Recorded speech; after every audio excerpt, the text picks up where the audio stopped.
Je me présente, Florence Maréchal. Mon nom veut dire beaucoup de choses, n'est-ce pas? Donc je ne développerai pas. Je suis mariée à Bruno Maréchal, bien sûr. J'ai pris son nom. Mon nom de jeune fille, c'était Delpeuch. Ça veut dire du puits d'en haut. Vous voyez, il y a des Dupont du puits d'en bas. Moi, c'était du puits d'en haut. Chacun sa direction. Mais on finit par se retrouver. Il y a des amis que je connais bien. Je dis bonjour. Dis bonjour à ton voisin. Dis-lui. Quand même, on pourrait se saluer, non? Voilà. On est une famille. Ouais. Mais pas trop longtemps, parce qu'après, ça vole le temps. Ouais. Juste bonjour, mais quand même se serrer la main. Il n'y a que le batteur à qui j'ai pas serré la main, mais j'ai volé son pupitre. Donc c'est fait. Hein, voilà. J'aurais bien continué sur « je fléchis le genou », sérieusement. J'aurais continué, il y avait quelque chose là. Et si tu l'as vraiment fait, tu peux plus rester droit. J'ai remarqué, j'ai essayé de ne pas mentir quand je loue Dieu. Et souvent, on fait des paroles et on fait absolument pas ce qu'on chante. Donc ça finit par nous séparer en deux. Et en tous les cas, moi, j'ai essayé d'en fléchir qu'un. C'est compliqué. On est presque obligé de fléchir les deux. Vous avez essayé, non? Non, vous n'avez pas essayé de pratiquer la parole prophétique, c'est une parole prophétique. Et je me suis dit, si on plie les deux genoux, mais sérieusement, on ne peut pas rester debout. Hein. Et c'est d'ailleurs fatigant. Hein. C'est où on se met à genoux complètement, où on reste droit. Mais il y a une petite expérience à vivre. N'hésitez pas sur les expériences. C'est une journée pour ça. On va passer cette journée ensemble. Pratiquez ce que vous entendez. Ne restez pas trop flottant au-dessus de la croix. Il vaut mieux garder les pieds sur terre et puis avoir l'Esprit Saint qui nous emmène. Mais je vais en tous les cas essayer de nous encourager. Est-ce que tu peux me passer le livret qui vient de sortir? Je viens de sortir un petit livret. Je ne fais pas ma pub. Je le fais pour aider. Mais cette journée, je la mets dans ce... Non, c'est l'autre. Je la mets dans ce cadre sur le... Pourquoi je viens finalement? Parce que bien sûr, le Seigneur m'invite au travers de Mourad. Il est chambre de guérison et on se connaît un peu, c'est très bien. Mais j'aimerais bien mettre un cadre à ce que je vais dire aujourd'hui. Et j'en ai la liberté, merci Seigneur. Je crois que Dieu, il libère son sacerdoce royal. On a chanté qu'il était le roi des... Alors souvent on voit que le roi, mais il faut voir des rois. Et c'est qui? Dis à ton voisin, c'est toi. Voilà. Hein, on voit Dieu, mais moi je fais partie d'une maison qui est incarnée, d'accord? Je suis incarné, vous aussi, non? Pince ton voisin et dis-lui, t'es vraiment incarné. Hein? Il va sentir, hein? Voilà. Hein? Voilà, il y a une vraie incarnation de la parole de Dieu. C'est aussi pour ça qu'on a certains soucis sur la terre. On est incarné sur cette terre et je crois que le Seigneur veut libérer son royaume de sacrificateurs. Et c'est ce que nous sommes. On n'a pas un peu de foi ou de Dieu, on est quelque chose d'autre. Alors je ne vais pas là-dessus, mais quand même, je voudrais juste vous dire que ce livret qui s'appelle « Dieu libère son sacerdoce royal », d'ailleurs, c'est pas là-dessus qu'il est le CDC. Oh, on le sent pas, il est super léger. À la fin, vous avez un petit DVD. C'est pas un CD, c'est un DVD qui va avec le livret. C'est que du ministère de prière. C'est rare, mais ça vient d'arriver, voyez-vous. Un peu comme j'expliquais à Mourad et à Fabrice, le pasteur de Millau, hein, je leur expliquais qu'une fois dans ma vie, ça m'est arrivé de travailler sous le ministère des anges. J'ai été mis au courant par Dieu, mais j'avais aucune idée de ce que c'était. Je l'ai expérimenté. Il y avait d'ailleurs Teferi hein, qui était là, Cop qui était là aussi, Thierry. Moi, ça m'a surpris, je me rappelle de rien. J'ai dit, c'est pas si intéressant que ça, parce que moi, je me rappelle pas de ce qui s'est passé pendant pratiquement une matinée, un peu plus. Mais je me souviens d'une chose, c'est que c'est Dieu qui a pris les choses en main. Et que finalement, c'est assez reposant. Voyez-vous? Hein, voilà. Donc, je me suis dit, si ça pourrait continuer, c'est intéressant. Et en tous les cas, là, c'est quelque chose de nouveau que j'aimerais apporter au peuple de Dieu. C'est 40 minutes sous lesquelles Dieu est venu, a mis sans doute sa main sur ma tête, je ne sais pas. Et le ministère s'est fait, je me rappelle, parce que j'ai revu le DVD, de ce que j'ai dit. Et j'ai trouvé que c'est tellement intéressant, je me suis dit, je vais l'offrir avec le livret. Donc, ce n'est pas un enseignement, c'est du ministère. Et ça rentre dans le cadre de Dieu libère son reste. Vous avez déjà lu, j'espère pour vous, Ésaïe chapitre 1, verset 9. Il s'est conservé un reste. Alors en anglais, c'est pire que nous, hein. C'est very little remnant, c'est-à-dire, déjà un reste, c'est pas gros.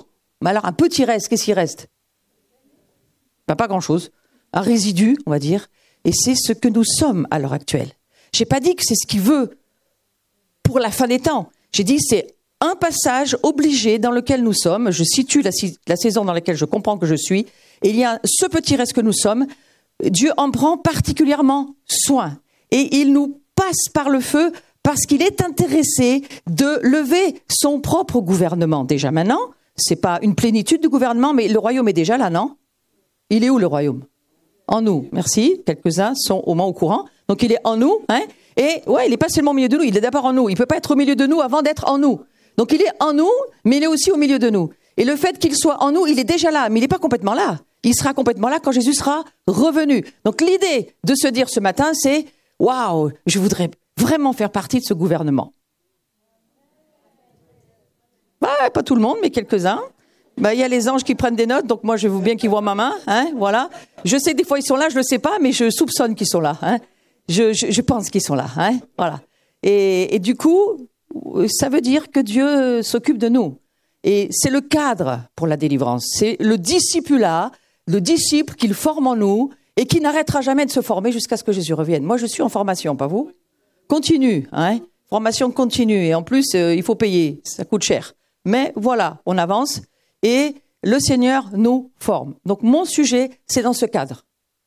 C'est nous sommes dans une école, quelle qu'elle soit, où il nous forme en tant que disciples et il est intéressé à ce qu'un disciple soit discipliné. Sinon, on ne comprend pas pourquoi on s'appelle disciple. Et cette discipline, c'est ce vers quoi nous allons et cette discipline nous oblige à la sainteté, à la justice. Ah oui, vous avez entendu beaucoup de choses dans toutes ces formations. J'ai une idée de ce que vous avez pu entendre. Et moi, je veux aller sur un sujet qui me tient particulièrement à cœur parce qu'il nous permet de grandir.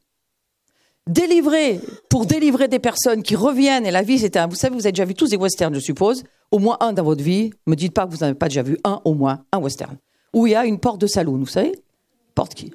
Et voilà, certains chrétiens, c'est ça, leur vie, c'est un saloon, open bar, hein, et bar ouvert toute la journée, et puis les portes et les portes, ça se ferme, et ça s'ouvre. Et on est dans une saison où Dieu nous donne des clés pour fermer et ouvrir. Il a dit à Pierre, je te donne les clés du royaume. Et maintenant, ce que tu ouvres est ouvert, ce que tu fermes est fermé. Et c'est pas Dieu qui a les clés, c'est toi et moi. Donc la délivrance, c'est une clé, c'est évident. Il y en a bien d'autres, parmi beaucoup d'autres. Mais qui tient la clé? C'est nous. Donc on a cette responsabilité, mais qu'est-ce qu'on en fait de la délivrance? Qu'est-ce que ça va devenir, la délivrance? Dans ma vie, qu'est-ce que j'en fais? C'est un style de vie, selon moi. C'est comme le pardon, c'est un style de vie. Tu pardonnes pas une fois, puis c'est fini. Tu marches sur un chemin, Jésus est le chemin. Il est la vérité. Et pour avoir la vraie vie, la vie éternelle divine, il faut passer la porte, mais marcher sur le chemin. Donc moi, j'invite chacun à marcher, à continuer d'avancer sur ce chemin où il est. C'est pas il a la vérité, il est la vérité. Et ce qu'il veut faire de toi, c'est pas que tu possèdes un peu de vérité ou que tu aies un peu de vérité, c'est que tu sois la vérité. C'est pas la même chose. On est dans une saison où on devient le message. On est incarné. On a une incarnation. On incarne le message. C'est pas, on a un peu de sel et on est un peu salé pour l'entourage. Non, on est le sel. Ça change beaucoup de choses. Et pour comprendre ce chemin sur lequel nous sommes, il faut, je crois, recevoir cette révélation. Ouais. Donc, voilà, nous marchons sur un chemin. La maturité, c'est ce après quoi j'avance. Je veux devenir mature. C'est tout l'évangile qui nous y invite. Nous sommes appelés à grandir dans notre vie chrétienne. Si tu ne grandis pas, il y a un souci. Il faut se poser la question, pourquoi j'en suis toujours à la halte garderie? Hein, le dimanche matin, une couche, un biberon et on repart pour la semaine d'après. Et ça fait 50 ans que ça dure. Au secours, au secours. Ça, il faut que ça s'arrête. Je crois qu'il est le temps où maintenant on apprend à manger tout seul. C'est plus le pasteur qui te donne à manger ou si tu es dans quel que soit l'endroit où tu te situes au niveau familial, spirituellement je parle des pasteurs, mais il y a des assemblées où il y a les 5 ministères, où il y a les apôtres, les prophètes, peu importe, je ne sais pas où vous vous situez, mais dans la famille de Christ dans laquelle vous vivez, mangez tout seul, s'il vous plaît. Demandez pas à quelqu'un qu'on vous donne la béquille. Donc, on doit avancer, grandir, c'est le point numéro 1. Nous devons grandir en maturité. La maturité, c'est un chemin, ça dure toute la vie. Regardez le temps qu'on met pour arriver en faculté. Il y en a qui arrivent jamais. Bon, peut-être parce que le système n'est pas formidable non plus, mais bon, on va pas aller là-dessus. Mais ceci dit, nous devons avancer et grandir. Et là où nous sommes arrêtés sur notre chemin de croissance, prions pour que les démons s'en aillent.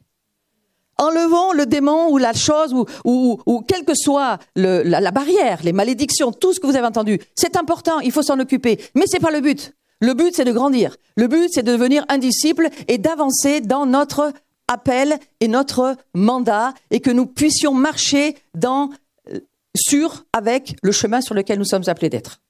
Moi, je vais dans beaucoup de nations. J'ai été sur des chemins. Si j'étais pas mûr, je serais plus là. Mais le Seigneur nous envoie et en général, il nous envoie parce qu'on a la capacité d'y aller. Donc, l'idée de ce matin, c'est est-ce que nous avons vraiment compris l'importance de nos pensées? Est-ce que nous avons vraiment compris la difficulté? Alors, je vais aller sur cette pensée qui est là, parce que moi, je connais mes cours. Donc, voilà. Où tout ce que nous croyons détermine ce que nous sommes. Tout ce que nous croyons. Qu'est-ce que tu crois? Comment tu crois les choses? Comment tu penses les choses?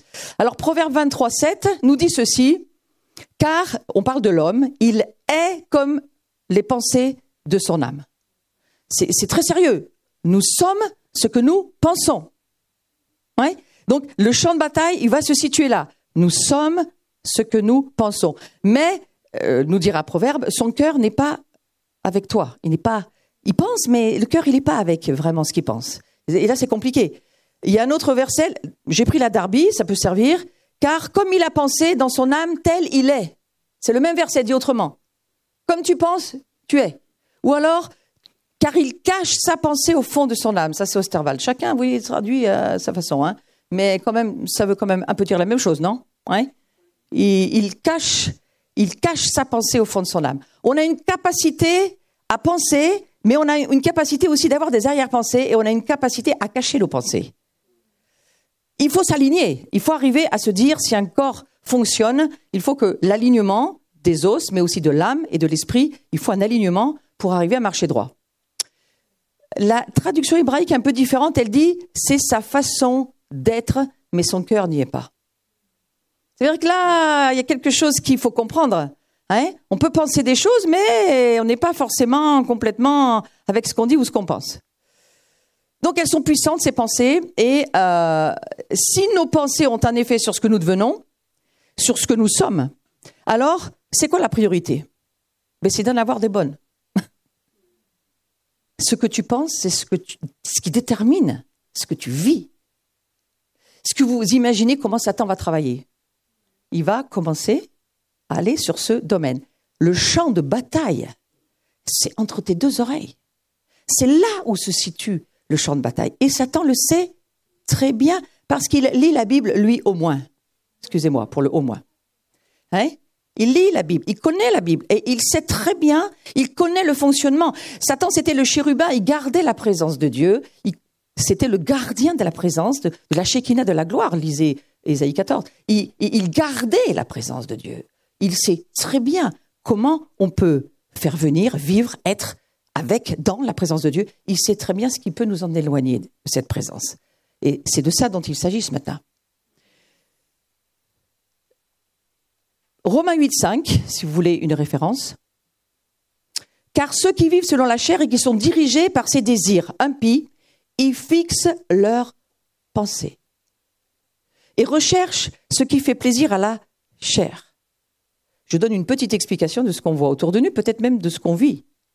Mais ceux qui vivent selon l'esprit et qui sont dirigés par les désirs de l'esprit, ils fixent leurs pensées et ils recherchent ce qui fait plaisir à l'Esprit Saint. Je ne suis pas copine avec Darby, mais des fois, Darby m'aide à comprendre certaines choses. Darby, c'est le gars qui a traduit ce verset de cette manière-là. Hein? Et sur quoi nous fixons nos pensées? Parce qu'avec tout ce qui arrive, frères et sœurs, tout est fait pour que tu fixes tes pensées sur la puissance de l'image aujourd'hui. Hein? Tout est fait pour qu'on fixe nos pensées sur ce qu'on voit. Et le combat du disciple, c'est de vivre dans les réalités de l'invisible. Jusqu'à ce que nous arrivions à voir la réalité de l'invisible, on ne va pas y arriver. J'ai lu dernièrement, c'est pas très vieux, il y a quelques semaines, j'ai lu la définition du mot image. L'homme est fait à l'image, à la ressemblance de Dieu. C'est le mot tselem en hébreu, qui veut dire l'ombre. En fait, l'image que nous sommes de Dieu, ça veut aussi dire, il y a beaucoup de traductions différentes, mais il y en a une que j'ai retenue, c'est l'ombre. Nous sommes l'ombre de Dieu. Réfléchissez 2 minutes. C'est intéressant, hein? Réfléchissez. L'ombre. Moi, je me suis amusée l'été, parfois, à voir mon ombre et à essayer de décoller mon ombre de moi. Impossible. Je tournais en rond comme certains chats, ils tournent autour de leur queue. Et moi, j'ai essayé de décoller l'ombre de moi-même. Et c'est pas possible, on peut pas. Pense que tu es l'ombre de Dieu. Donc, si tu es l'ombre de Dieu, où est la réalité? La réalité de l'ombre? Dans l'invisible. N'empêche que tu es, toi, la réalité, c'est-à-dire l'ombre de qui est Dieu. Et ça veut aussi dire, Tselem, côté, à côté de. Exactement comme il a tiré la femme de l'homme, tiré de, à côté de. Donc, nous sommes toujours à côté de Dieu. Ou nous sommes l'ombre de Dieu, ou nous sommes l'ombre de qui? De rien. Et là, le diable, dans le vide, il vient, il s'installe. Donc, c'est intéressant d'y penser parce que je voudrais juste qu'on fixe nos pensées sur ce que l'Esprit Saint essaye de nous dire. On est ce qu'on pense et c'est indispensable d'entretenir nos bonnes pensées. Si vous écoutez toute la journée les nouvelles, vous entretenez quoi? Les mauvaises nouvelles. Ça sera très difficile de tenir vos pensées et donc de garder votre maison, votre habitation pleine de la présence de Dieu. Moi, ce qui m'intéresse, c'est la présence de Dieu. C'est pas le système religieux. Il remplit rien, lui. Mais la présence de Dieu, c'est elle qui va te permettre d'avancer, et plus cette présence sera là, plus le poids du gouvernement de Dieu sur toi t'habitera, plus tu libéreras Dieu, plus tu vas grandir en maturité. Vous savez, on dit les chrétiens ont besoin d'être libérés. Moi, j'y crois plus à ça. C'est pas ma révélation. Et je pense que c'est Dieu qui en a marre d'être enfermé chez vous. Ouais, c'est ma façon de voir les choses. J'ai le micro, j'ai la liberté. Je vous dis, Dieu est fatigué d'être enfermé dans l'homme. Et il a dit, il n'en sera pas toujours comme ça, je ne laisserai pas toujours mon esprit dans l'homme. Parce que vous savez, c'est pas qu'il s'en l'a enfermé, mais il s'est restreint à nous. Mais est-ce qu'on a compris qu'il s'est restreint à nous, Dieu? Oui. Parce que qui enferme Dieu en nous? Si c'est pas aussi, bien sûr, il y a de notre responsabilité humaine. Nous sommes notre propre ennemi numéro 1. Si nous vivons dans la chair, vous savez ces choses, je ne vais pas revenir. Ça a dû être enseigné, je l'espère. Mais nous ne vivons plus de notre ancienne nature. N'empêche que, on a des démons en nous, on le sait. Et on en a certainement encore. Est-ce que ça nous empêche pour vivre? Non. On est extrêmement résistants, vous avez remarqué. Et ceux qui en ont le plus, ceux qui vivent plus longtemps souvent, de démons. Ils vivent très vieux souvent. Ça maintient en vie. Et ça tourmente, c'est le but. Ça vous séduit, ça vous fait mal. C'est le but. Que vous soyez blessés. C'est le but. Moi, je préfère vivre ma vie tranquillement, sans caillou dans ma chaussure, avancer tranquillement. Mais que Dieu puisse se libérer au travers de ma propre vie. Ma crainte, c'est que Dieu se sente mal chez moi. Et que le diable s'y sente bien. Ça, c'est ma crainte. Ouais. Alors, sélectionnez avec soin vos pensées, ça, on y reviendra. Mais en tous les cas, vous êtes comme sont les pensées de votre âme. Qu'est-ce qu'elle pense, votre âme? Est-ce que vous seriez capable de faire une petite dissertation ce matin et allez, 2 heures, dites-moi ce que votre âme pense. Où est-ce qu'elle en est? Hein, à part bénis Dieu, mon âme, bénis Dieu, ça fait 40 ans qu'on chante pour certains. Ok, on va où avec ça? Est-ce que c'est elle qui commande? Certainement pas. Nous naissons dans la Genèse, âme vivante. On est vivant, on est une âme vivante. Mais on ne doit pas rester une âme vivante. On est appelé à devenir un esprit vivifié. Pas seulement un esprit, on a un esprit mais il est mort, tant qu'on ne connaît pas Dieu. Mais une fois qu'on connaît Dieu, notre esprit est vivant. Et le combat, il commence à partir du moment où c'est plus ton âme qui commande. Alors, tout dépend du jour où vraiment tu es né à nouveau et que la conversion commence. Parce que tu peux naître à nouveau et puis voilà, tu es né un jour à nouveau, puis rien n'a changé. Aucune conversion, aucune repentance, rien. Tu vas à l'église tous les dimanches, mais voilà, tu es né à nouveau, c'est bien, tu es né à nouveau depuis 50 ans, 60 ans, c'est parfait, il n'y a rien qui bouge. Le diable te laisse tranquille, tu ne le gênes pas, tu ne feras jamais rien. Par contre, si tu commences à grandir, c'est à partir de là où tu deviens gênant. La conversion, tu commences à laisser... Qu'est-ce qu'il faut faire pour changer? Romains 12, verset 2. Parce que tu peux offrir, Romains 12, verset 1, ton corps. Tu peux offrir ton corps en sacrifice vivant. C'est mieux que mort, vivant. Au moins, on est vivant. À l'église, ou peu importe, là où tu vas écouter, célébrer, vivre ton adoration. Là où tu es, tu peux offrir ton corps en sacrifice d'adoration vivant à Dieu. Mais ça ne suffit pas. Il faut, verset 2 de Romains 12, réorienter tes pensées, renouveler tes pensées, amener toutes tes pensées à penser ce que Dieu pense. Et c'est là où il faut que la parole de Dieu fasse son travail. Et c'est là où l'Esprit Saint, on a besoin de lui. Parce que ce qui nous aide dans la transformation, est-ce qu'on peut se transformer nous-mêmes? Non. Qui va nous aider dans la transformation? L'Esprit de Dieu. Parce que lui, il est tout puissant. Moi, j'ai vécu 30 ans dans des églises, le Père, le Fils, la Sainte Bible. Ma vie ne changeait pas. J'étais dans une grande frustration. Le Père, le Fils et la Sainte Bible. Ça ne suffit pas. Mais on me disait, mais on n'a rien d'autre. Puis un jour, j'entends quelqu'un me dire, mais non, c'est le Père, le Fils et le Saint-Esprit. Je dis, c'est qui lui? Acte 19, vous connaissez l'Esprit Saint? Moi, je dis, on m'a dit qu'on avait tout quand on était né à nouveau et qu'on avait le Père, le Fils, l'Esprit, donc voilà. Ah non, mais il y a un baptême de l'Esprit. Vous voyez, la révélation, on est sur un chemin. Et ce jour-là, j'ai fait un grand pas sur la terre, pas sur la lune. En comprenant que c'est plus seulement le Père, le Fils et la Sainte Bible. C'est le Père, le Fils et l'Esprit Saint. Ils sont trois en un. C'est pas seulement deux en un, c'est trois en un. C'est un grand mystère. Mais sans la capacité et la puissance de l'Esprit Saint, mais on fait rien. J'espère qu'ici, tout le monde est baptisé et rempli de l'Esprit Saint à la plus grande mesure que vous pouvez recevoir. Est-ce que tout le monde est baptisé du Saint-Esprit ici? Ouais. Sinon, c'est maintenant. C'est un cœur qui s'ouvre et Dieu y vient et il nous remplit. La capacité, la grâce, c'est un don. Le don de la grâce, Romains 5, 17. On a un don de la grâce qui nous est offert. Ça, vous le savez. Mais la capacité pour tenir notre liberté, pour chasser les démons, pour guérir les malades, pour ramener le royaume de Dieu. Mais qui fait ça? Certainement pas nous. On n'a aucune capacité. Donc, plus tu diminues, plus lui pourra grandir. Mais il faut prendre le verset dans le bon ordre. Il faut qu'il grandisse. Et j'aime bien garder l'ordre. Il faut qu'il grandisse en moi, dans ma capacité de recevoir le poids de gloire, la présence de Dieu, la puissance de Dieu, dans ma capacité de le recevoir, c'est-à-dire dans ma volonté à dire je veux diminuer. Plus il grandit, plus je diminue. Mais c'est pas, je me force à diminuer pour qu'il grandisse, parce que là t'es mal, t'es en train de rentrer dans une religion et tu vas te flageller, ça sera très difficile à vivre. Non, c'est pas ça. Mais voilà. Attention, l'ordre des mots, l'ordre des choses. C'est Albert Camus, c'est pas ma tasse de thé, mais il dit toujours, à mal nommer les choses, on rajoute au malheur du monde. Gardons l'ordre de Dieu. Et l'ordre de Dieu pour garder notre délivrance, parce que moi je parle de ça.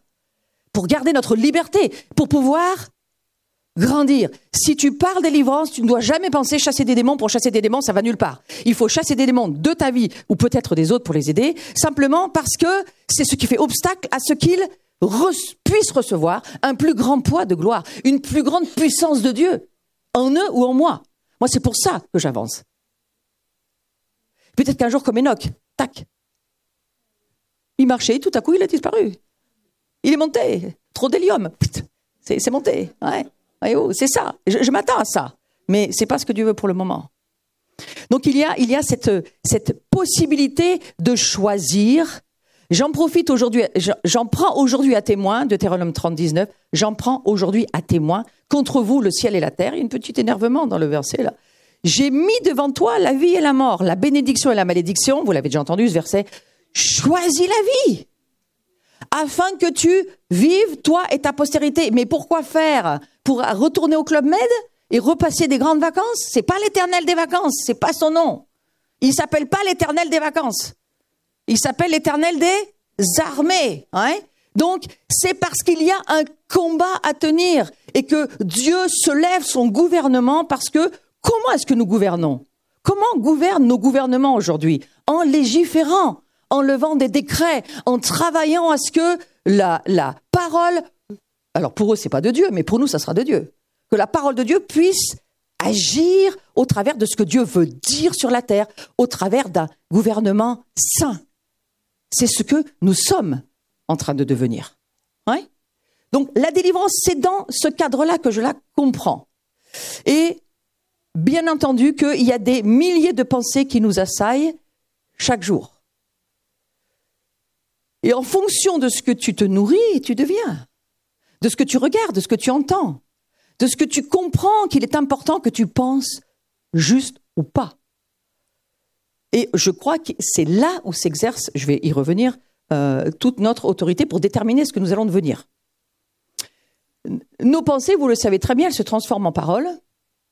Si vous pensez qu'il fait chaud, très chaud, moi je pars en Égypte bientôt, et je prépare ma valise, en ce moment je réfléchis, j'ai pas mis de manteau de fourrure, voyez-vous, et j'ai pas non plus mis des moufles et des bonnets, parce que je me dis, il va faire peut-être entre 30 et 40 au Caire.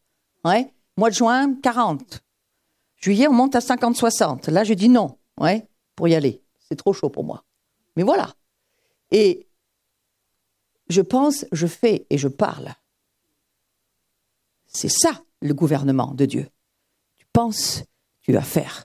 Si tu penses qu'il va faire froid et que tu amènes ton maillot de bain, à part s'il y a des eaux chaudes, des courants sous les glaciers, il y a un souci. Hein, il y a un souci. Et c'est pourquoi il faut s'habituer à ce que nous disons, faisons-le. Je fléchis le genou, fais-le au moins un minimum. Hein, fais-le un minimum, histoire d'aligner ta pensée à ce que tu es en train de déclarer. Oh, il y a une grande frustration dans les groupes de louange. Mon fils aîné, c'est lui qui fait la louange chez nous et qui dirige tout le temps d'adoration. Et on travaille plus dans l'adoration que jamais aujourd'hui. C'est de là où il faut travailler. Quand ta pensée, ton esprit est monté à un niveau, monte, comme dans l'Apocalypse, et là, commence, quand tu es avec moi et que je te montre ce qu'il faut faire, vas-y. Mais ô combien il faudrait tous s'aligner à ce que Dieu est en train de dire quand on déclare quelque chose. Je m'attendais peut-être à ce qu'on soit tous le genou à terre, finalement, puisque c'est ça qu'on chante. Hein. Peut-être tu peux aider aussi en le faisant, finalement, ça aidera. Mais c'est pas facile quand tu joues de la guitare, ça je reconnais. Hein. Ah, mais on est plein, on a des tas de difficultés, voilà. N'empêche que, c'était en passant, nos pensées se transforment en paroles, et si on la renouvelle pas, c'est là où la guerre se fait. Et vous savez, le diable, il se fatigue plus tellement de nos jours, même dans l'église, il se fatigue plus tellement, parce qu'il n'y a tellement pas de révélation de la parole de Dieu. On est tellement dans une tradition de révélation qu'on a depuis 40 ans, on tourne avec. C'est la chenille processionnaire. Vous savez, vous avez déjà vu des chenilles processionnaires? Où est là? Où est là ta tête? Où est là? On ne trouve plus, ça tourne en rond. Et c'est comme ça qu'on meurt dans le désert au bout d'années et d'années et d'années. Donc, je nous propose de saisir que le diable, c'est là où il va attaquer et c'est là où il va vraiment essayer de nous avoir. Et tu peux retourner de session en session dans les discos délivrance, aller te faire délivrer. Je n'ai pas dit que c'était ça qui se faisait ici, j'ai dit il ne faut pas que ça devienne ça. Moi, j'ai eu aussi cette réflexion de me dire, mais c'est formidable, Seigneur, on a cette autorité pour notre propre vie et celle des autres, pour aider et servir. Mais il faut le mettre dans un cadre. Et il faut le mettre dans la compréhension du royaume de Dieu, avec un but, avec un objectif. L'objectif, c'est pas de chercher les centaines de milliers de démons qu'on pourrait avoir, qu'on ne connaît pas, qui à la limite on les gardera parce qu'ils ne nous gênent pas, ceux-là. J'en sais rien. Je ne sais pas. Je dis juste que ce n'est pas mon but. Mon but, c'est que je grandisse. Et que tant que je grandis, je continue à grandir. Et que si ça n'empêche pas ma marche, je vis et j'avance. Je ne me regarde pas, je regarde Christ en moi. Et je suis le contenant. Il est mon contenu. Je veux le contenir. Hein? C'est ça. Quand nous disons « je m'abandonne », je veux le contenir. Et l'adoration, c'est ça. C'est lorsqu'on amène un poids de présence de Dieu et ensemble, eh bien, finalement, il vient s'asseoir. Parce qu'il trône au milieu de nous. Et parfois, il faut vraiment qu'on se pousse, il nous fait tomber de la chaise. Parce qu'il veut la place, il veut pas ta place, il veut sa place. C'est pas toujours facile. Et est-ce que l'Église est prête à se pousser pour laisser Dieu s'asseoir? C'est une grande question. J'aime bien me la poser, voyez-vous. Alors maintenant, je vais aller sur 2 Corinthiens 10, parce qu'on va passer un petit peu à quelque chose un peu plus... Dites-moi alors, quand on est à, je crois, j'ai 1h30, c'est ça, quand on est à... Je veux faire du ministère un peu ce matin quand même, je pense. On verra. Il ne faut pas faire de bruit ce matin, c'est ça? Donc on essaiera de ne pas faire de bruit. Hein? Bon, là, j'ai pas d'horloge et j'ai pas de montre. Tu me fais signe? Tu me fais signe? Hein? Voilà. Ok, mais j'obéis. C'est pas un souci pour moi. Je finirai juste la phrase. Voilà. Et ensuite, on a encore une bonne heure après? Ok. Et là, il est quelle heure? Très bien. Car les armes de notre combat ne sont pas physiques. Ne sont pas physiques. J'aime bien changer votre habitude. C'est pour ça que je cherche d'autres traductions, histoire de nous changer le cerveau. Ouais. Elles ne sont pas physiques, ce ne sont pas des armes de chair et de sang, mais elles sont puissantes par Dieu pour renverser et détruire les forteresses. Ça sera sans doute le sujet de cet après-midi. En ce sens, nous réfutons les arguments, les théories, les raisonnements, alors les imaginations, les hauteurs, il y a beaucoup de choses qu'on pourrait rajouter sur ce mot, ainsi que tout ce qui se dresse prétentieusement. Essaye de voir qu'on est peut-être un peu prétentieux dans nos vies, hein, contre la véritable connaissance de Dieu, parce qu'il y a une fausse connaissance de Dieu et il y a une vraie connaissance de Dieu. Et là, je parle de la vraie connaissance de Dieu. Et nous faisons prisonnières toutes. Vous avez quoi? Vous avez cette traduction? Vous savez par cœur? Vous avez pensé, c'est juste. Et là, j'ai pas trouvé autre chose. Nous faisons prisonnières toute pensée et toute intention pour les amener à obéir à Christ, le Messie, loin. Donc on doit vraiment réaliser que nous sommes ce que sont nos pensées et que nous tendons à rechercher ce sur quoi nous fixons nos regards. Parce que ce que nous regardons, nous le pensons aussi. Et donc nos actions sont vraiment le résultat direct de nos pensées. Il faut le saisir. Regarde ce que tu fais, regarde tes agissements et tu sauras ce que tu penses. Mais ne me fais pas croire que tu penses des choses alors que tu fais l'inverse. Là, il y a un souci de décalage, n'est-ce pas? Et si nos pensées sont négatives, eh bien ta vie, elle va certainement le devenir si elle ne l'est pas déjà. Et à l'inverse, si tu renouvelles tes pensées d'après la parole de Dieu, tu vas voir que la volonté de Dieu va finalement commencer à faire conflit avec ton âme. Parce que ton âme, en général, qui vient de ta nature déchue, elle n'a pas du tout la direction de l'Esprit de Dieu qui est en toi. Et le conflit se fait entre l'Esprit de Dieu qui est en toi et ton âme qui, très souvent, enlève une petite branche du mot âme, ça devient âne. Je dis souvent que une âme sans Dieu, c'est un âne. Il lui faut toujours des carottes, il lui faut toujours... C'est quoi l'âme? Moi, je fais partie de l'école de Watchman Nee. Chacun a ses références spirituelles. Moi, j'ai compris beaucoup de choses dans la révélation grâce à l'âme spirituelle de Watchman Nee. Donc, je vous donne mes sources. Hein? Et mes sources, c'est l'âme, c'est très facile à se rappeler. L'âme, c'est la vie. V, volonté, I, intelligence, E, émotion. C'est ta personnalité. Et tout ce qui est ta personnalité, c'est ça qui fait de toi ce que tu es jusqu'à ce que ça se soumette à l'Esprit de Dieu. Et l'Esprit de Dieu, c'est ni ta volonté, ni tes émotions, ni ton intelligence. Donc vous voyez où se situe le combat? Il se situe là. Et les pensées se situent dans ton âme. Alors est-ce que tu vas être ton âme ou est-ce que tu vas être l'Esprit Saint? Ah, le combat, il est là. Il commence là, il démarre là. Hein? Plus vos pensées s'améliorent, plus votre vie s'améliore. C'est une très bonne nouvelle. Il y a beaucoup d'espérance. À n'importe quel âge, on peut changer notre vie. Simplement en commençant à comprendre qu'en renouvelant toute ta façon de penser, les démons fuient. Si tu te soumets à Dieu, les démons fuient. Moi, j'ai vécu beaucoup de délivrance dans ma vie directement avec ma Bible. Parce que je lisais la Bible et que la connaissance de la vérité donnait la migraine au diable. C'est lui qui avait la migraine, c'était plus moi. Et je sentais qu'il y avait un conflit en moi et qu'il fallait que je décide qui avait la vérité et qui le devenait, qui l'était, et qu'à partir du moment où ce choix se faisait, du moment où l'Esprit Saint était dans ma vie, ça a commencé à grandir en moi. Moi, j'appelle ça le royaume de Dieu, la nouvelle création qui s'installe. Ouais? La nouvelle création, elle s'installe au travers de la parole de Dieu, mais il nous faut la dynamis, la puissance de l'Esprit Saint pour que cette parole soit une puissance au fond de toi. Éphésiens 6, vous l'avez déjà lu dans les sessions précédentes. C'est évident. Verset 12, mais je vais le relire. Nous ne luttons pas contre la chair et le sang. Je donne une autre version que je trouve intéressante. Nous ne luttons pas contre des adversaires physiques.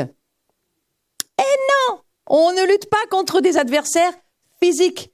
Les réalités sont dans l'invisible.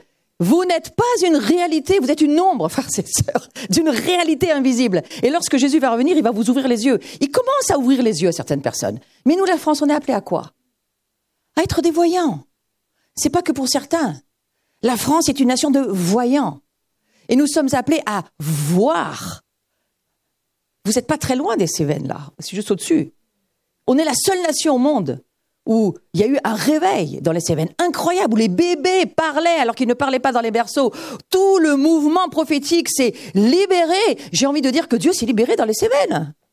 Hein, c'est formidable. Et quoi? Alors, voilà, on ne lutte pas contre des choses visibles. On lutte contre des êtres invisibles. Contre des despotes. Vous voulez savoir ce que c'est qu'un despote? Allez voir un peu ce que fait Kim Jong-un. Moi, je rentre de Corée du Sud, donc j'en ai beaucoup entendu parler, et j'ai entendu des témoignages fermés, clos, on ne peut pas les faire passer sur les ondes, même chrétiennes, mais des témoignages de ce qui se passe en Corée du Nord. Je sais ce que c'est qu'un despote. Hitler, il était gentil à côté. Ouais, vous voyez? Et il n'était pas gentil, Hitler, parce que c'était le diable en personne. Donc, quelque part, voyez-vous, le mot despote, c'est pas un petit mot. Contre des puissances, contre des dirigeants de ce monde de ténèbres. Contre les esprits méchants dans les lieux célestes. Où est-ce que nous sommes aussi, nous? On n'est pas que sur la terre, bien qu'on soit incarné, mais on est aussi dans les cieux. Notre maison, c'est les cieux. Jésus habite, je dis souvent à ma communauté, Jésus habite dans les cieux. Il n'est pas revenu encore. Celui qui vit en nous, c'est qui? L'Esprit Saint. Sois gentil avec lui. Parle-lui. Dis-lui bonjour.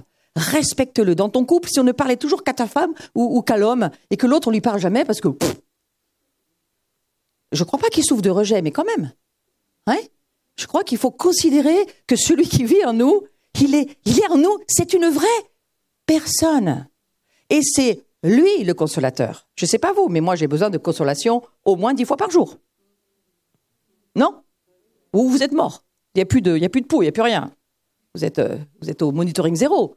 On a tous besoin de consolation. N'est-ce pas? Au moins, si vous réalisez que vous êtes vivant, c'est déjà bien.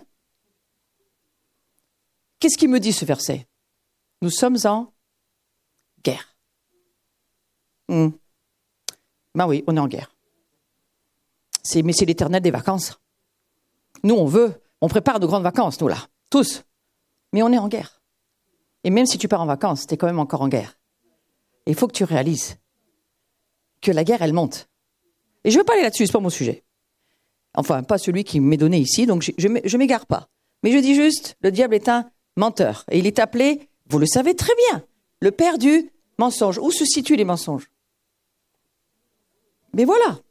Je voudrais juste que tu réfléchisses 5 minutes. Que la bataille, elle est dans les pensées. Et que Satan, il va avoir une stratégie très simple. Il va te bombarder de pensées. Donc, il a déjà pris, on va dire, carrément la puissance sur tous les médias, tout. Il t'assomme, il y va. L'Internet, il a aussi son système, mais on a aussi le nôtre, mais il a aussi le sien. Hein. Et quelque part, il veut bombarder ta vie jusqu'à ce que tu sois suffisamment, tellement, mais rempli de ces mauvaises pensées que tu vas finalement passer ton temps à les répéter. Et donc à créer autour de toi le gouvernement des ténèbres. C'est un chrétien qui dit toute la journée « j'ai besoin de délivrance », moi j'en peux plus. Moi j'ai besoin de Dieu, j'ai pas besoin de délivrance. J'ai besoin de la présence de Dieu, j'ai besoin de la gloire de Dieu, j'ai besoin de grandir dans mon autorité. J'ai pas besoin de savoir quels sont les démons qui, quelque part, pour le moment, s'ils m'empêchent pas de grandir, je vais continuer ma marche, voyez-vous. Moi j'ai un mari biologiste, si vous expliquez le nombre de milliers d'acariens que vous avez sur le corps, et pourtant ça vous empêche pas de vivre. Hein. Et maintenant on retrouve même des morpions, ça revient, beaucoup de choses, mais écoutez, voilà. Hein. Voilà, ça gêne un peu ta marche, mais ça ne t'empêche pas de respirer. Des chrétiens, dans le passé, plus maintenant, j'ai fermé, moi, ce genre de choses, mais dans le passé, j'avais des chrétiens qui m'appelaient parce que, voilà, il avait réalisé que tout à coup, il y avait certainement un démon dans sa vie et qu'il fallait absolument s'en débarrasser tout de suite. Je fais, mais ça fait 50 ans que tu l'as. On n'est pas à 3 jours. On n'est pas à 3 jours. Non, mais je dis ça pourquoi? Pas pour me moquer, parce qu'il faut enlever cette pression que le diable met dans les pensées des gens, leur faisant croire que terroriser, ça vous parle? L'esprit de la terreur, et c'est des petites choses là, ce qui vient, tout ce qui dort, les cellules dormantes de partout, vous croyez quoi? Vous croyez pas qu'il y a un gouvernement de la terreur qui est en train de s'installer tranquillement, et l'Église prie, veille et soupire après le retour de Jésus? Mais c'est pas ça qu'il faut faire. Il faut se lever et commencer à parler. Que ces cellules, mais qu'elles s'enterrent elles-mêmes. Excusez-moi, j'ai sorti du sujet, mais j'ai besoin de le dire. Hein? Parce que c'est dans les pensées. Les pensées, c'est quoi? C'est ce que tu vas faire. Donc, est-ce que tu te caches, tu fuis, tu t'enterres toi-même, ou est-ce que tu demandes à l'ennemi de s'enterrer et toi, tu te lèves dans ton autorité et ton gouvernement? C'est quoi, exousia, l'autorité? J'en reparlerai sûrement, mais puisque je l'ai dans la tête là, c'est quoi l'autorité? Exousia, c'est le droit de faire quelque chose. C'est quoi la puissance dynamis? C'est la capacité d'appliquer ton autorité. N'est-ce pas? Est-ce que vous pensez que le diable a perdu sa puissance? Moi, je ne sais pas tout ce que vous ont dit les orateurs d'avant, mais je vais vous donner ma version. Pour moi, l'ennemi n'a pas du tout perdu sa puissance. Absolument pas. Regardez autour de vous. Mais il a perdu son droit. Il a perdu son droit légal. Il a perdu le fait de légiférer, de décréter. Ça, il l'a perdu jusqu'à ce que l'Église comprenne que c'est elle qui a le droit de légiférer maintenant sur la terre, de la part de Dieu. Pas tes opinions, pas ce que ton âme veut, mais ce que Dieu veut que tu dises et que tu fasses au moment T du kéros qu'il t'accorde. Ouais. Du coup, je vais continuer sur l'histoire des pensées. Satan, il avance lentement, avec précaution. Il est pas pressé lui non plus, voyez-vous, parce qu'il a une idée du temps. Et il sait que on aime certaines choses, on les aime pas. Moi, je crois qu'au niveau psychologue, il a des fiches. Il a des fiches. Sur chacun d'entre nous, il sait parfaitement. Il nous connaît très bien. Il a des rapporteurs, il a des vigiles. Il a tout un système qui fonctionne parce qu'il a copié ce qui se passe dans le royaume de Dieu. Il sait parfaitement comment ça fonctionne. Moi, ça m'intéresse pas de savoir comment il fonctionne. Moi, je préfère savoir comment Dieu fonctionne. Mais la chose, c'est, par une stratégie attentive et une tromperie habile, il érige des forteresses dans nos pensées. Donc là, je ne vais pas y aller tout de suite dessus, mais je vais juste vous dire, soyez-en conscients. Soyez conscients que ce qui enferme Dieu, que nous, on soit enfermés, pour moi, ce n'est pas encore trop le problème. Il faut qu'on meure à nous-mêmes. Alors, c'est quoi? Un mort qui est enfermé, finalement, il s'enterre plus vite. Mais est-ce que c'est Dieu qu'on enferme? Est-ce que c'est Dieu qu'on enterre dans nos forteresses? Est-ce que c'est lui qu'on enterre dans nos tombeaux? Parce que l'important, c'est la présence de Dieu, c'est pas nous, non? Vous êtes d'accord avec moi que le fondement de la croix, c'est je renonce à ma propre vie, c'est-à-dire pas à ma vie incarnée, je renonce à ma vieille nature. La croix, c'est un échange de nature. Et là, la délivrance, si vous ne comprenez pas ça, pour moi, vous êtes en danger. La délivrance, c'est parce que j'ai compris que ma vieille nature, ma nature déchue, je considère qu'elle n'existe plus lorsque je donne ma vie à Jésus. Alors bien sûr que je vais grandir dans la révélation, mais considérez-vous comme mort avec Christ. Ma vieille nature déchue, c'est plus ce que je suis, parce que par la foi, je suis devenu une nouvelle création. Et moi, c'est ça qui m'intéresse de développer. Et que la délivrance, je vais frapper sur ce qui empêche ma nouvelle nature de grandir. Vous comprenez? Moi, je ne travaille pas dans la vieille nature. Le chrétien charnel qui est en moi, écoutez, je travaille à ce qu'il meure tous les matins. Hein? Parce que ça, jusqu'à ce que je sois, ou Jésus revient, et moi j'ai le ticket gratuit sur le mont des Oliviers, ou bien on va me mettre en terre, et mon esprit va monter. Mais jusque-là, j'ai encore un combat dans la chair. Parce que je suis fait de chair. Mais l'Esprit Saint qui est en moi, lui, il est déjà éternel. Vous voyez la chose? Moi, je sais que je suis déjà éternellement vivante. Donc, quand les gens me disent « tu vieillis », peut-être, dans ma chair, mais mon esprit, pas du tout. Il est en train de grandir, il n'a pas fini. Hein? Donc, la retraite, il n'y en a pas. Voyez-vous? La retraite, elle arrive quand la chair, elle lâche. Ben, c'est ça, la retraite. On monte dans la gloire. J'espère que vous me suivez.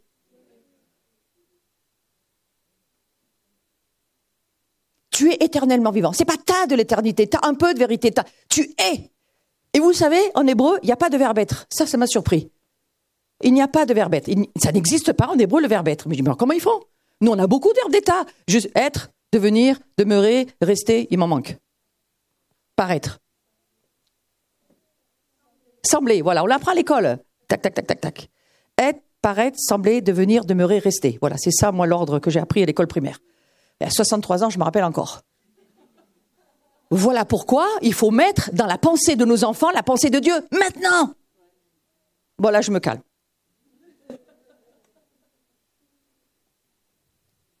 Passe à côté, parce que ça, on s'en rappelle quand on est tout petit. Je suis déjà dans l'éternité.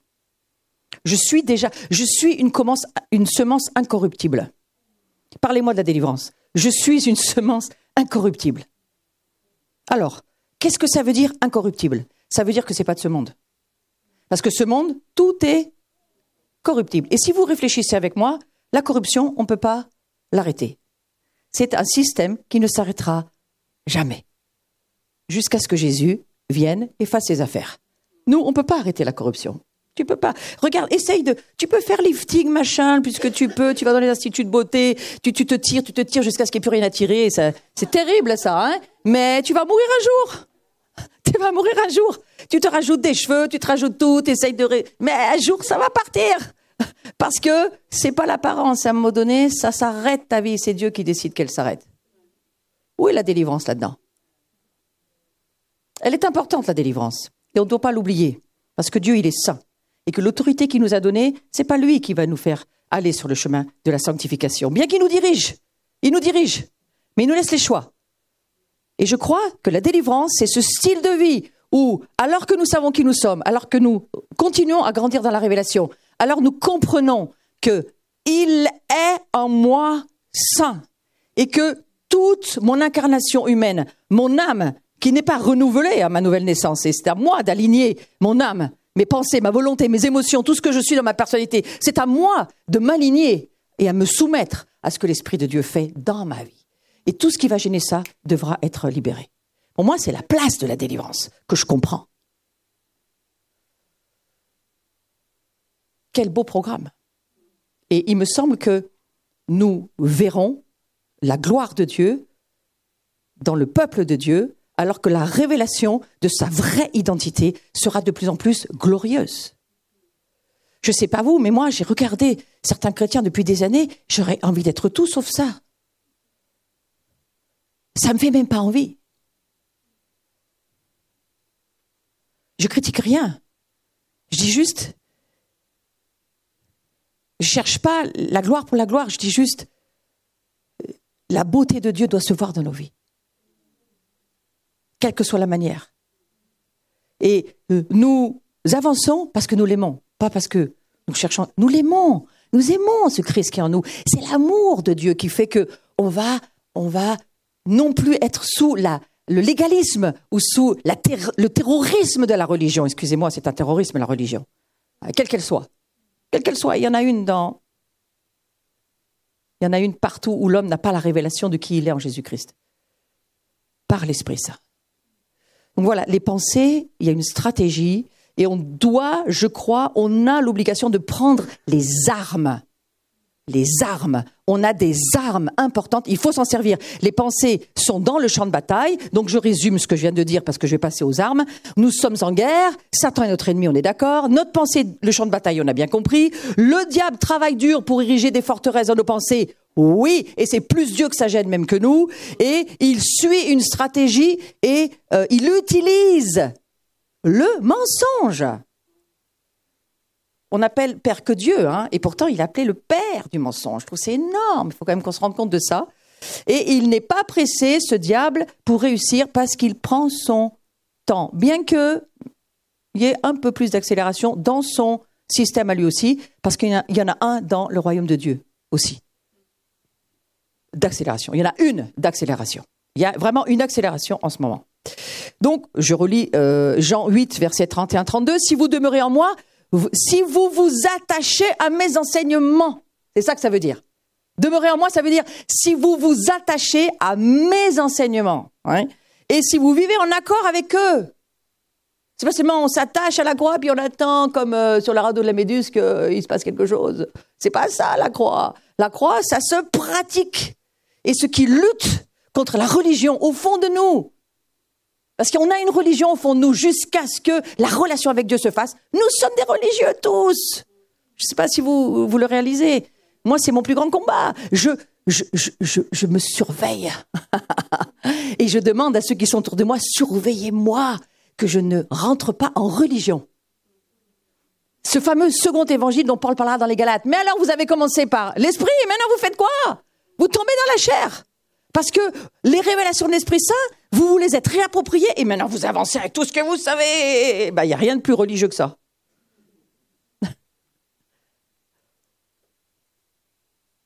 Vous êtes vraiment mes disciples. Nous devons nous attacher à ces enseignements et les mettre en accord avec nous.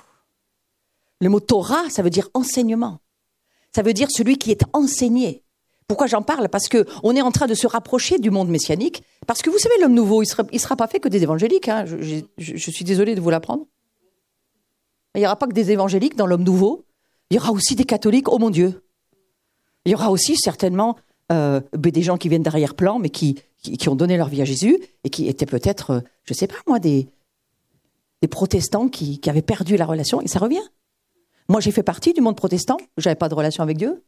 Toute ma lignée était une lignée de huguenots, mais on avait perdu la relation avec Dieu. Et vous savez qui c'est qui m'a permis de la retrouver, ma relation avec Dieu? Des catholiques. Je suis obligée de leur dire merci. Ah, mais c'est embêtant ça alors. Ça, c'est gênant. Hein.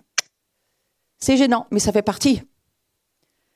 Parce que Dieu, ce qu'il cherche, c'est un cœur, c'est pas l'apparence.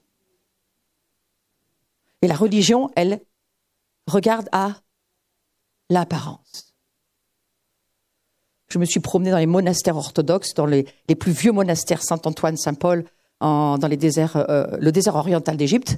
J'ai rencontré, entre autres, un vieil homme de 80 ans, la grande barbe, un copte, vous savez, les coptes avec toute leur tenue. Et cet homme connaissait très bien Jésus. Quelle grâce! Je l'ai mis sur ma page Facebook. Quelle grâce! Et on va m'assassiner parce que, mais non, mais ces gens-là, ils connaissent pas Dieu. Mais vous rigolez? Mais tu crois que l'habit fait le moine? C'est pas là. Fais pas le moine. Dieu cherche ton cœur. Et une fois qu'il a ton cœur, il aura tout le reste. Il le sait. Et il va t'attirer dans son amour.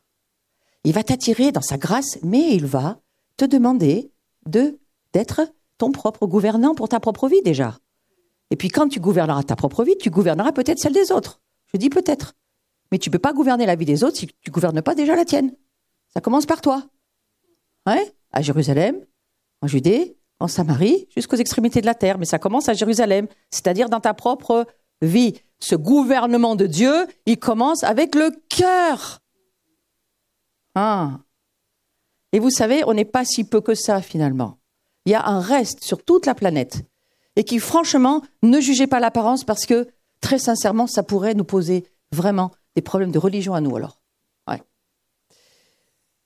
Jésus nous dit comment remporter la victoire sur les mensonges de Satan, et il dit que pour renverser les forteresses et tout ce qui se dresse prétentieusement. C'est un mot que je me dis pour aujourd'hui. Qu'est-ce qui est prétentieux dans notre vie, Seigneur? Traite-le. On est dans les petits détails, vous allez me dire. Ben oui, mais peut-être que vous en arrivez là. Maintenant, on fait dans la dentelle. On ne fait plus dans les grandes... Mais qu'est-ce qui est prétentieux chez moi? Ouais. Ok, on va rester sur la question. Sur le domaine du fait que nous devons recevoir la connaissance de la vérité. Pourquoi chasser des démons si on n'a pas la connaissance de la vérité? Alors, connaissance de la vérité, ça ne veut pas dire je sais plein de choses, parce que ça ne sert pas à grand-chose de savoir plein de choses. Mais j'expérimente ce que je sais, à la compréhension de l'hébreu. Alors, je vais vous dire ça d'une façon très simple, ça va gagner beaucoup de temps. Adam connut Ève. Qu'est-ce que ça a donné? Ouah, des bébés. Hein? C'est le mot connaissance, c'est connais la vérité, c'est-à-dire c'est pas tu sais la vérité, c'est tu l'expérimentes au travers de ton âme qui se soumet à ce que l'Esprit de Dieu te dit. Et là, quand tu as la révélation, je ne te parle pas de la connaissance cérébrale, je te parle de la révélation de ce que Dieu dit vraiment, de ce que ton âme adhère, de ce que ton corps marche dedans, hein? Eh bien, les choses qui se soumettent à Dieu, le diable fuit. Et là encore, tu vas gagner beaucoup de combats. la connaissance de la vérité te rend libre. C'est pas seulement le fait de chasser des démons. Il faut chasser des démons. C'est important et on le fera jusqu'au retour de Jésus. Vous avez entendu. Je connais très bien John Edwards et on a travaillé des années ensemble. Moi, je suis très copine avec Bigler. Donc, toute cette famille qui, je crois, ont le manteau de dire la délivrance fait partie de la vie normale chrétienne. Pour moi, tous les chrétiens devraient savoir chasser déjà leurs propres démons. On va commencer avec ceux des autres. Commencez avec les vôtres. Comme ça, vous en prendrez qu'à vous, et vous aurez moins de combats. Ne commencez pas par chasser les démons de votre conjoint, commencez par vous, c'est plus simple. Hein? Par contre, ça vous évitera beaucoup de combats.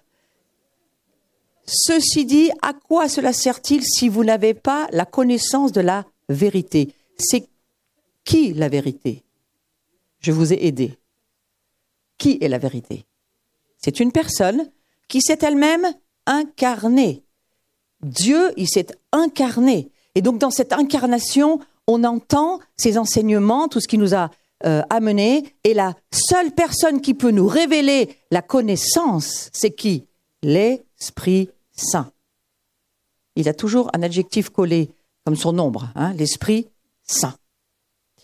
Alors, je reviens sur ces armes qui sont, je ne vais pas du tout développer parce que ce n'est pas mon sujet là, pour aujourd'hui, mais la parole, la prédication, l'enseignement, tout ce que vous pouvez entendre aujourd'hui, le nom de Jésus, le sang de Jésus, toutes ces armes que Dieu nous a données, je dirais que c'est son arsenal. Vous savez ce que c'est qu'un arsenal? J'étais à Toulon il n'y a pas si longtemps avec toute ma communauté, on est allé lever l'arsenal de Toulon. En leur rappelant leur mandat, le blason sur leur ville. Ils avaient pour certains, il y avait très peu qui savaient. Hein? Ensemble, les petits dans le concordat, les petits dans l'union font de grandes choses. C'est ça qui est écrit sur le blason de Toulon. Waouh! Et sur les assemblées du réveil, vous imaginez le décret qu'on a relevé. Pourquoi? Parce que chaque ville doit découvrir son mandat. Pas seulement ta vie, mais ta ville. Pas seulement ta ville, mais ta région. Pas seulement ta région, ta nation. Et nous, la nation de prophètes que nous sommes, de voyants que nous sommes appelés à être, aujourd'hui, on a besoin de connaître la connaissance de la vérité pour notre appel de français. Ouais? Donc voilà, on a des armes et on doit demeurer, ça veut dire persévérer. On doit persévérer dans la parole. Il faut transpirer dans la parole de Dieu. Hein? Et moi, je transpire. Et c'est ce qui me fait avancer. Quand je connais trop bien un verset, je prends une autre version. Parce que ça commence à faire une forteresse. Le verset que je sais par cœur. Alors je prends une autre version, puis encore une autre version. Puis maintenant, avec Internet, c'est facile. Hein? Et comme ça m'ouvre des objectifs et des révélations différentes. J'espère que vous n'êtes pas de ceux qui dites « Ah, mais j'ai ma Bible et je lis que celle-là et je ne comprends que celle-là. » Bah, voilà. Renversez la forteresse et achetez une autre Bible. Et comme ça vous aide pour la révélation. Donc, jusqu'à ce qu'elle devienne révélation, cette parole, il faut la manger, la méditer, la laisser renouveler notre vie. On doit mastiquer. C'est des choses de base, mais franchement, est-ce qu'on le fait? Oui. Il faut le faire plus? Oui. C'est tout. Voilà. Donc, je vous donne Marc 4, 24 à ma compréhension. La mesure dont vous vous serez servi. On vous le colle toujours pour les offrandes, celle-là. Non, je ne fais pas l'offrande, c'était gratuit là. Mais la mesure dont vous vous serez servi, je vais utiliser ce verset pour la mesure de pensée, la mesure de l'étude de la parole. La mesure de l'étude de la parole dont vous vous servez.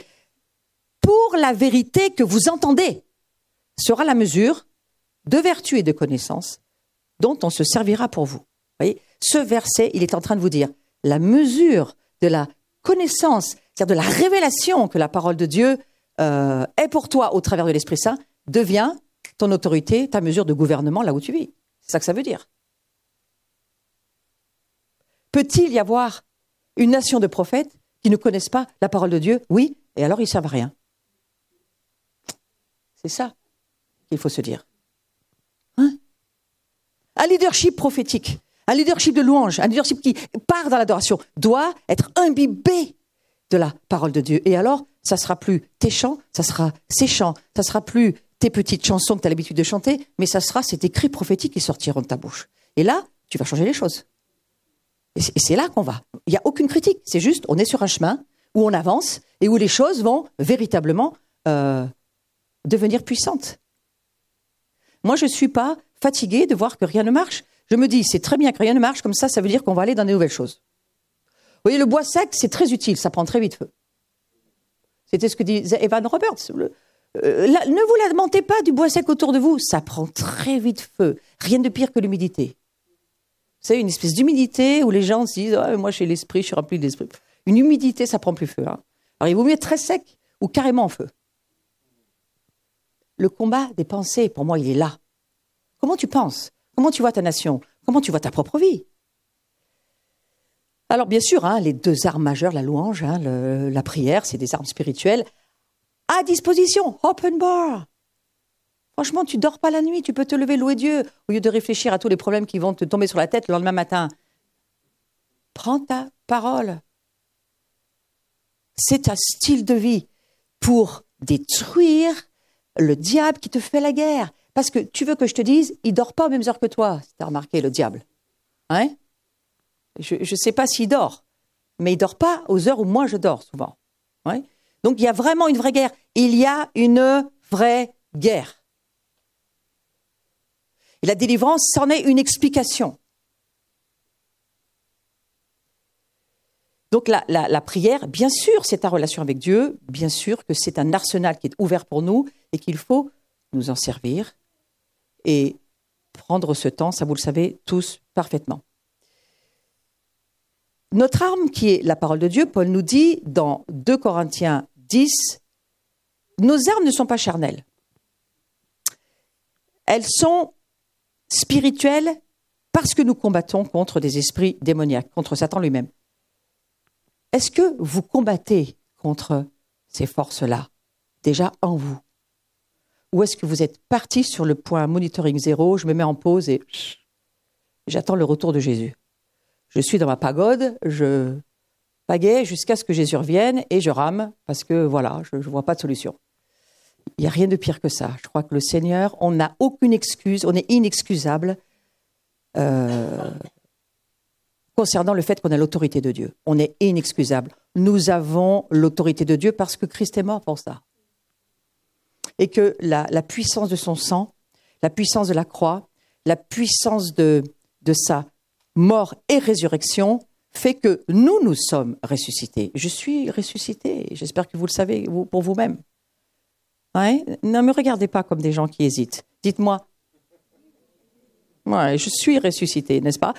Et si tu considères que ta vieille vie, et tu considères par la foi, laisse pas ton âme te diriger, tu considères par la foi que tu es mort avec Christ, donc ta vieille vie n'existe plus. Il y a un échange à la croix. La croix a échangé ta nature déchue contre une nature incorruptible. Je suis un saint. Moi, ça fait 20 ans que je l'enseigne, maintenant, je le sais. Je le sais, que je le sais, que je le sais. Je suis un saint qui pêche encore. Mais de moins en moins. Pensez comme ça.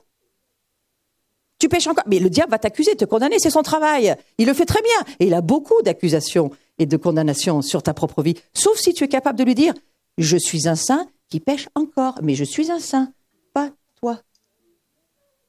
Ouais. Parlez-lui de qui vous êtes.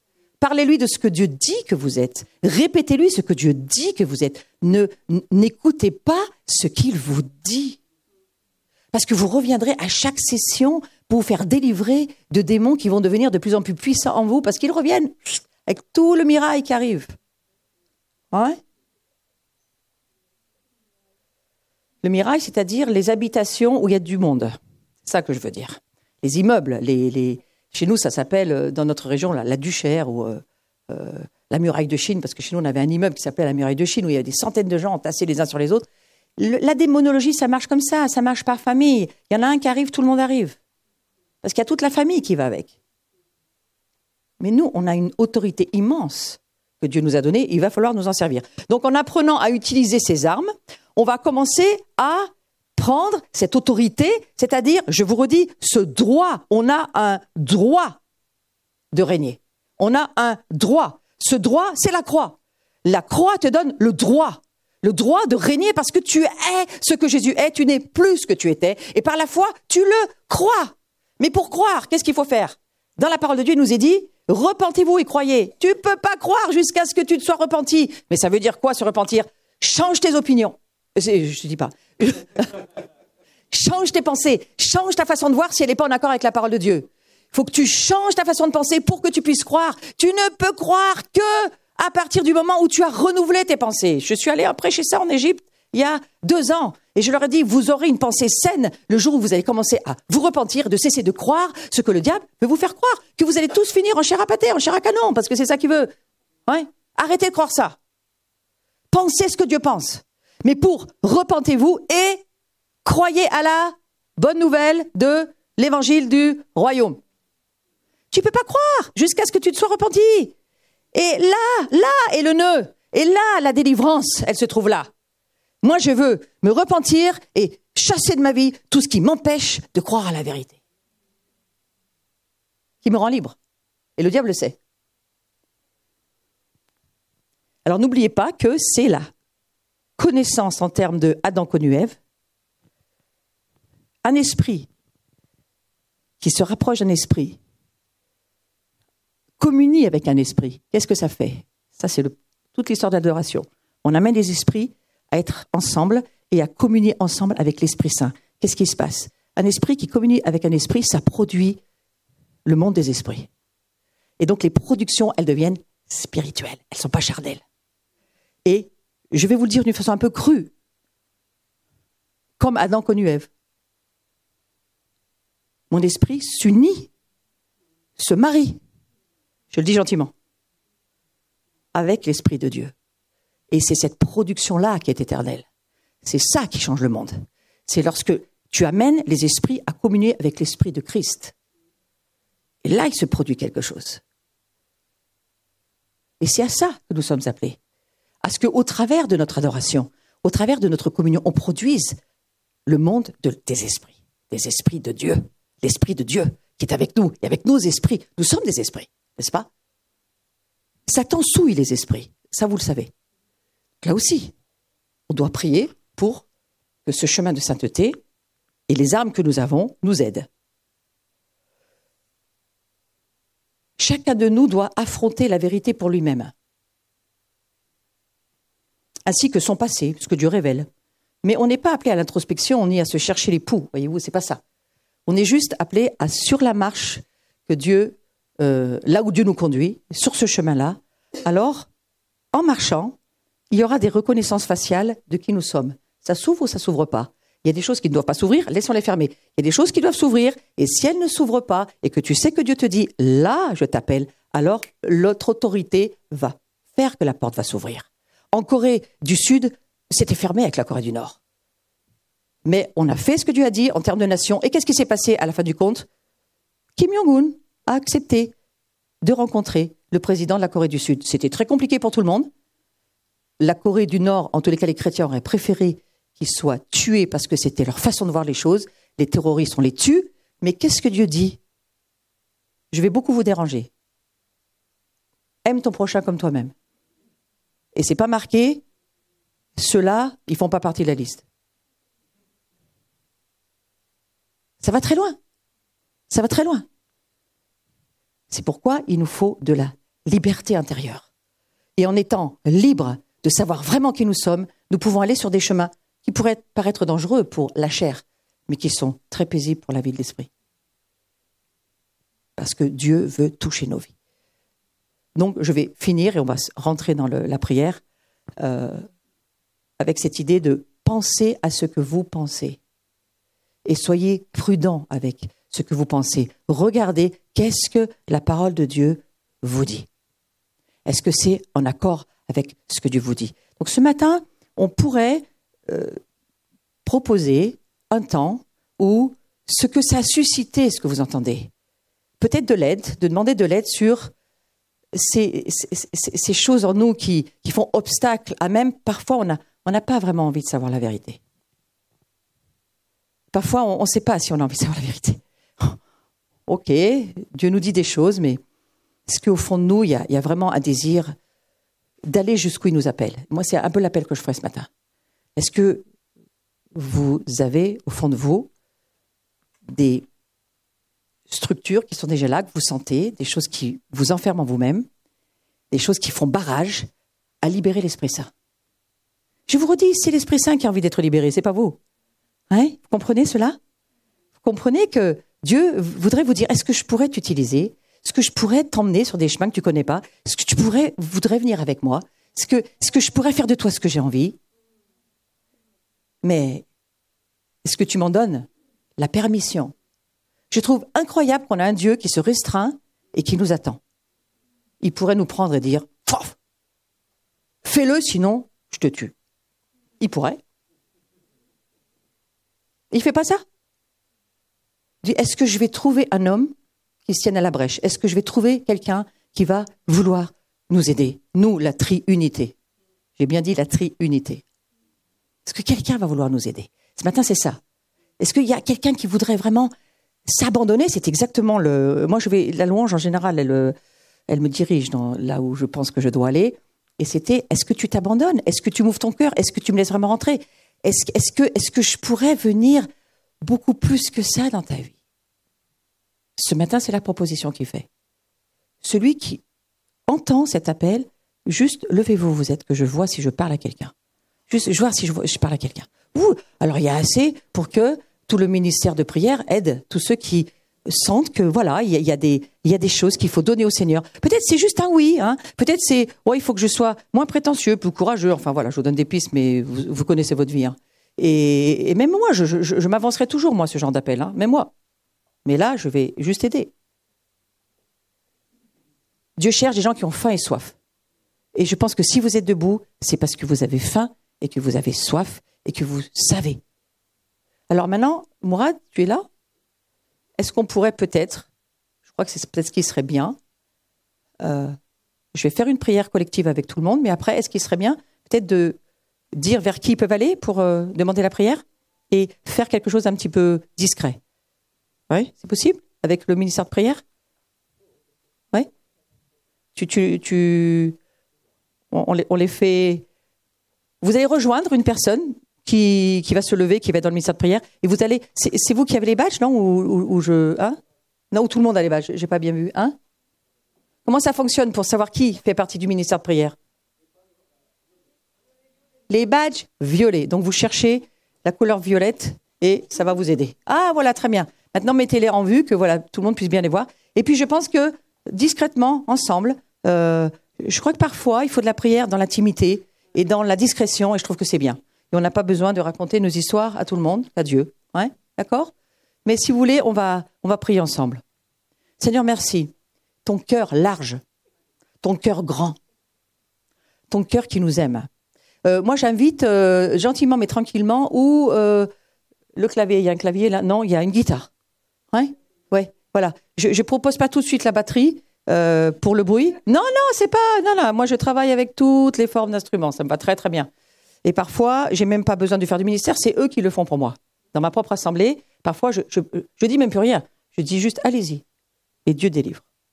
Donc c'est la dimension dans laquelle on rentre. Mais maintenant, peut-être, voilà, je vous laisse tranquille les autres. Mais juste d'avoir un petit son qui maintient dans l'univers céleste la paix. Parce que c'est ça qu'on a besoin. Après, sentez-vous libre. Si la basse, tu veux y aller, pas de souci. Voilà. Enfin, je t'appelle la basse, c'est pas bien. Parce que c'est ça que je vois dans mon esprit. Voilà.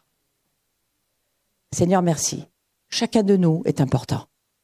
Chacun de nous est profondément choisi, profondément aimé, profondément appelé par toi. Et la dimension de ton cœur est tellement large, mais tu te cherches ceux qui veulent vraiment s'engager. Et ceux qui veulent plus de ta personne. Ensemble, nous voulons te dire, Seigneur, pardon. Pardon pour 1000 choses qu'on veut te demander pardon. Intérieur, c'est dans notre esprit, c'est dans notre âme. Pardon pour nos prétentions, pardon pour nos façons de faire, pardon parce qu'on veut t'aider, on veut toujours t'aider, Dieu. Et c'est peut-être ça qui est difficile pour toi en tant que Dieu. Mais tu es un Dieu qui pardonne. Et que tous ceux qui ont pardonné avant nous ont libéré une bénédiction pour nous. 1000 générations bénies, amen. Dans un endroit où parle de la délivrance, on a souvent tendance à dire 3, 4, jusqu'à 23 générations maudites. Moi, je dis 1000 générations bénies. Pour ceux qui pardonnent et qui bénissent. Alors merci Seigneur que ce matin,